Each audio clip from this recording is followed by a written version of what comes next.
నమస్తే. Phone tapping వ్యవహారంలో పెద్ద ఎత్తున రాష్ట్ర వ్యాప్తంగా చర్చ జరుగుతుంది. ఇక సిట్ నోటీసులో భాగంగా కేసీఆర్ అయితే మాత్రం హైదరాబాద్కు వచ్చారు. ఇక విచారణను ఎదుర్కోబోతున్నారు. ఇదే సందర్భంలో బీఆర్ఎస్ శ్రేణులు అయితే మాత్రం పెద్ద ఎత్తున నిరసన కార్యక్రమాలు చేపడుతున్నారు. అలాగే చట్టవిరుద్ధంగా సిట్ వ్యవహరిస్తుందని కూడా ఆరోపణలు కూడా చేస్తున్నారు. మాట్లాడదాం. మనతో పాటు అద్దంకి దయాకర్ గారు ఉన్నారు, కాంగ్రెస్ సీనియర్ నేత, ఎమ్మెల్సీ. కేసీఆర్ గారు కాన్వాయ్ ద్వారా భారీ ఎత్తున హైదరాబాద్ కోసం ఇదే సందర్భంలో ఇటు సీఎం రేవంత్ రెడ్డి దిష్టి బొమ్మలతో బీఆర్ఎస్ అయితే మాత్రం పెద్ద ఎత్తున నిరసన కార్యక్రమాలు చేస్తున్నాయి. ఒకసారి ఈ యొక్క సీన్ కనుక చూస్తే ఏం చెప్తారు? దేనికి నిరసన? ఒక మీడియా పర్సన్గా దేనికి నిరసన చేస్తుండ్రు? కేసీఆర్ ఏమో మర్యాదగా వస్తుంటే మీకు నిరసన ఎందుకు వస్తున్నది? లేకపోతే కేసీఆర్ చెప్పి నిరసన చేయమని చెప్పి మీరు చేసేది చేరి నేను పోయేది పోతా అని చెప్పినట్ట. దేనికి నిరసన?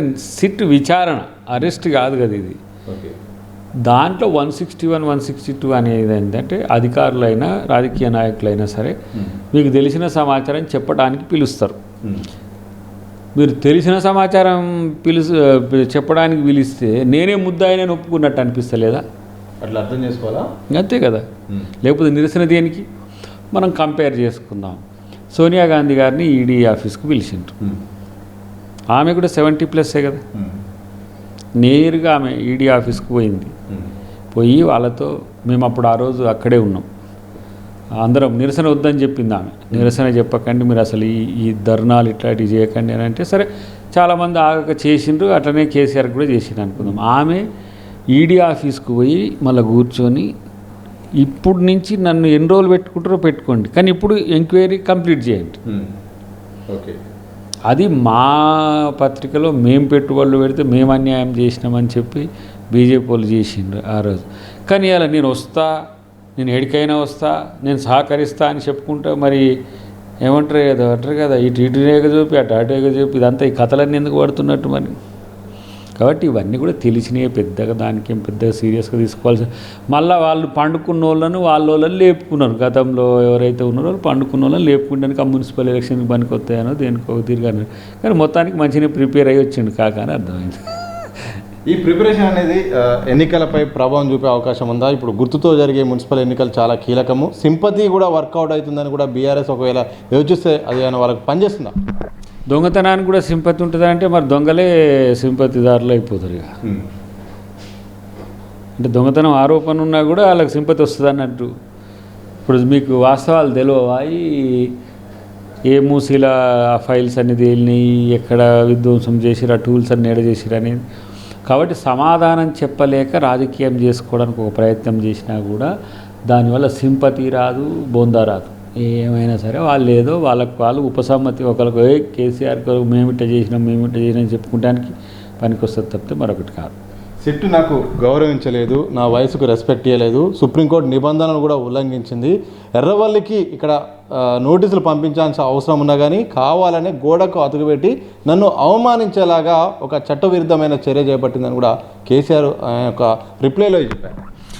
ఇప్పుడు అందరికి అఫీషియల్ నోట్స్ ఏడికి వస్తే మీరు అడ్రస్ పెట్టిన దానికే వస్తాయి. ఇలా ఫామ్ హౌస్లో ఉంటావు, ఇంకొకడ ఇంకో హౌస్లో ఉంటావు.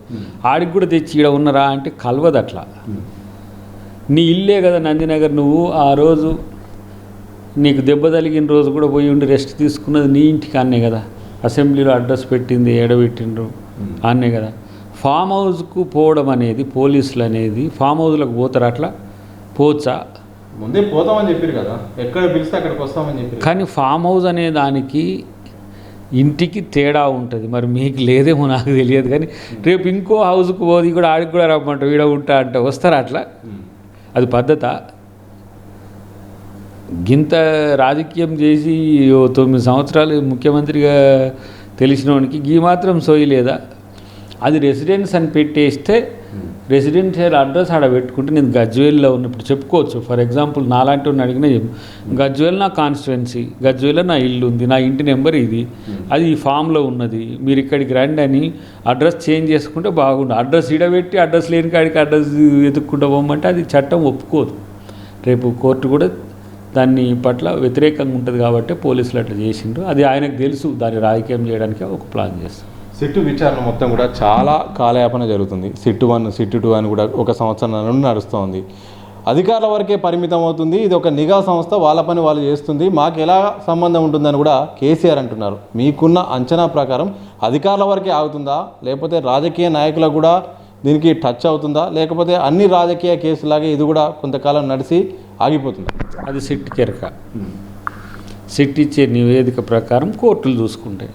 సిట్ వేయడం వరకే ప్రభుత్వం బాధ్యత. సిట్లో ఇప్పుడు లేని అంశాలను కూడా మీలాగా జోడించడానికి అవకాశం లేదు. సిట్ పారదర్శకంగా ఉంటుంది. సిట్ రికమెండేషన్స్ బట్టే హైకోర్టు కానీ ఏ కోర్టు కానీ నిర్ణయం తీసుకుంటారు. దాన్ని బట్టి మనం చూసుకోవచ్చు. అరెస్టులు ఉంటాయా, ఇంకా కొంతమంది ఎవరైనా పెద్దోళ్ళు తేలుతారా, ఇంకేమన్నా ఉందా, ఈ మతలబులన్నీ కూడా తెలవాల్సిన అవసరం అయితే ఉంది. తెలిసిన తర్వాత నిర్ణయం అప్పుడు ప్రభుత్వం తీసుకుంటుంది.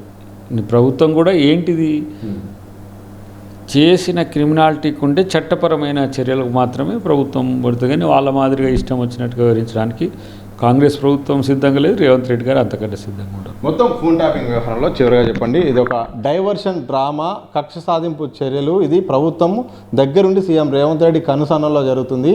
ఇదొక వాళ్ళకి ఒక రాక్షసానందం పొందుతున్నారని కూడా ప్రధానంగా బీఆర్ఎస్ ఆరోపిస్తుంది. దీనికి ఓవరాల్గా కేసీఆర్ విచారణను బట్టి చూస్తుంటే ఏం చెప్తారు? రాక్షసానందం ఎవరు పొందుతారు చూస్తలేరా? ఇప్పుడు కింద ఏం చేపిస్తుండ్రు, దిష్టి బొమ్మలు దగ్ధం చేసుకుంటా రాక్షసానం పొందేది ఎవరు? ఈ కథలు పడటానికేనా ఇదంతా మీరు ప్లాన్ చేసుకుంది ముందుగా? అంటే మాకు సమయం కావాలి ఇంకా కొంచెం అని చెప్పింది గిందుకేనా? కాబట్టి ఇక వాళ్ళు పిల్లిరిగా అంత లేని డొల్లు కూడా చెప్పని ఎట్లా చెప్పినా కేసీఆర్ని కానీ బీఆర్ఎస్ పార్టీ నాయకత్వాన్ని ముఖ్యంగా ఆ ముగ్గురు నలుగురిని ఎవ్వరు నమ్మరు. వాళ్ళ మాటకు విలువ ఉండదు తెలంగాణ సమాజంలో.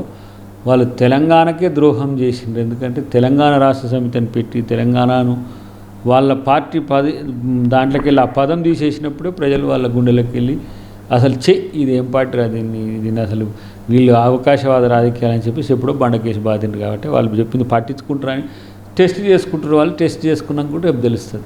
నోటీసులకే పరిస్థితి ఇలా ఉంది, మాకు నెక్స్ట్ ఇంకేమైనా యాక్షన్ తీసుకుంటే మాత్రం రాష్ట్రాన్ని అగ్నిగుండం లాగా తయారు చేస్తామని కూడా బీఆర్ఎస్ అంటుంది. దానికేం చెప్తారు? అగ్నిగుండం లేదు, బొగ్గు గుండం లేదు, గత సీన్ ఏం లేదు. కాబట్టి తప్పు చేస్తే వాళ్ళే ఒక పార్టీ నాయకులు అగ్నిగుండం చేస్తే ప్రభుత్వం తలుసుకుంటే ఏం చేయొచ్చు? కాబట్టి ఇట్లాంటి పిచ్చి పిచ్చి అన్నీ తలకాయ మాసిన ముచ్చేటన్నీ పక్కన పెట్టి కామ్గా కూర్చొని విచారణకు సహకరించండి. దోషులు మీరైతే మీకు, మీరు కాకపోతే ఎవరైతారో వారికి సమస్య అవుతుంది. అంతే. మొత్తంగా విచారణకు సహకరించాల్సిన అవసరం కూడా ఉంది. నోటీసులకే ఇంత రాద్ధాంతం చేయాల్సిన అవసరం లేదు. బీఆర్ఎస్ కావాలనే ప్రిపేర్ అయ్యే ఇలా నిరసన కార్యక్రమాలు చేపడుతుంది. ఏదేమైనప్పటికీ కూడా చట్టం తన పని తాను చేసుకుంటూ పోతుంది. సాక్షిగా ఆయనకు తెలిసిన సమాచారాన్ని సిట్టు ముందు చెప్పాల్సిన అవసరం ఉన్న ఈ సమయంలో రాజకీయ లబ్ధి కోసమే, మున్సిపల్ ఎన్నికల్లో ప్రయోజనం కోసమే ఇలా నిరసన కార్యక్రమాలు చేపట్టి ఏదో ప్రయత్నాలు చేస్తున్నారు. ఎప్పటికైనా ఉండాల్సిన అవసరం కూడా ఒక మాజీ ముఖ్యమంత్రిగా కేసీఆర్కి అయితే ఉందని కూడా అద్దంకి దయాకర్ గారు, కాంగ్రెస్ సీనియర్ నేత, ఎమ్మెల్సీ స్పష్టం చేసిన సందర్భం కనిపిస్తుంది. కెమెరా పర్సన్ మసూదంతో సత్య దిశ టీవీ, హైదరాబాద్.